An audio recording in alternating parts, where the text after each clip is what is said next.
ლარის კურსის გაუფასურება მედიკამენტები გააძვირა ხალხს ყველაზე მეტად ყოველდღიური მოხმარების სწავლებზე ფასების მატება აწუხებს.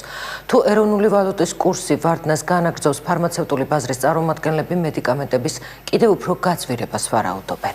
მომწოდებლის ფასი შეიცვალა გაიაფებისკენ და შესაბამისად აქციის ფონზე მნიშვნელოვნად იაფია ვიდრე ეს იყო მანამდე. არის მედიკამენტები, სადაც გაძვირდა, ცხადია. საფთიაქო ქსელის GPC-ის ხელმძღვანელი შარშან შემოდგომაზე მედიკამენტებზე დაფიქსირებულ ფასებს ლარის კურსის გაუფასურების შემდეგ არსებულ რეალობას ადარებს. სწავლების ნაწილზე ფასების მატების ტენდენციას კომპანიაში გარკვეულწილად ეროვნული ვალუტის მზარდ მაჩვენებელს უკავშირებენ. GPC პროდუქციის ნაწილის გაძვირების ფონზე მომხმარებლების შენარჩუნებას სხვადასხვა აქციებით ცდილობს.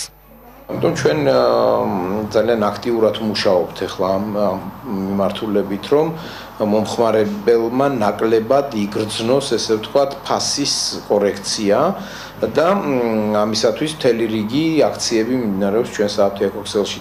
მედიკამენტების მნიშვნელოვნად გაძვირებას PSP-ს დამფუძნებელი ეროვნული ვალუტის 1.8 ნიშნულამდე გაუფასურების შემდეგ ვარაუდობს. კახა ოქრიაშვილის თქმით, პროდუქციის ნაწილზე ფასების ზრდის კიდევ ერთი მიზეზი მწარმოებელი კომპანიების მიერ წლის დასაწყისში დადგენილი ფასებია.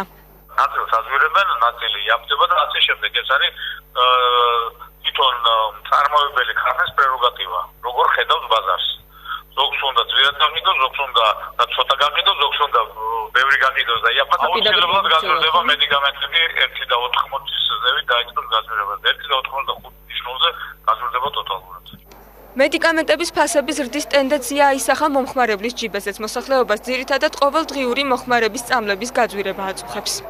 მე მგონი გაზრდილია, იცით, ახლა მე ხშირად არხმავრობ ხოლმე პრინციპში მედიკამენტებს, მაგრამ აი რაღაც ისეთი ყოველდღიური თავის ტკივილის და ტკივილგამაყუჩებლები დაუშვათ იქ რაღაცა გულძმარვის და შემდეგ და ცოტათი გაზრდილია კი ფასები. ნებისმიერი საქონელი, რომელიც ევროპიდან შემოდის, იმპორტია დოლარია ნაყიდი, ხო? შესაბამისად, როდესაც ლარის კურსი ვარდება, საქონელი ლარებში ჯვრდება. ჯანდაცვის მინისტრმა ლარის კურსის მერყეობასა და მედიკამენტების ფასის კავშირის შესახებ საკუთარი პოზიცია დღეს კიდევ ერთხელ დააფიქსირა. დავით სერგეენკოს თქმით, ბოლო 1 წლის განმავლობაში რაიმე გამოკვეთილი ტენდენცია ფასების კორექციასთან დაკავშირებით არ დაფიქსირებულა. ჩვენ გარკვეულ მონიტორინგს ამ სწავლის ფასებზე დადგენილი მონიტორინგის ინდიკატორებით ვაწარმოებთ და არ შეგვინიშნავს რაიმე ტენდენცია ან გაიაფების, ან გაძვირების. ლარის კურსი შეიცვალა რამოდენიმე თვის წინ, თუმცა არ მოყოლია ამას რაღაცა ტენდენცია გამოკვეთილი. საფთიაქო ქსელების პოლიტიკა ნაწილობრივ ეროვნული ვალუტის შემდგომ მაჩვენებელზეა დამოკიდებული. ფარმაცევტული ბაზრის წარმომადგენლებს კი ლარის კურსის ცვლილებების შედეგების აღმოსაფრველად ჯერჯერობით ბერკეტები არ აქვთ.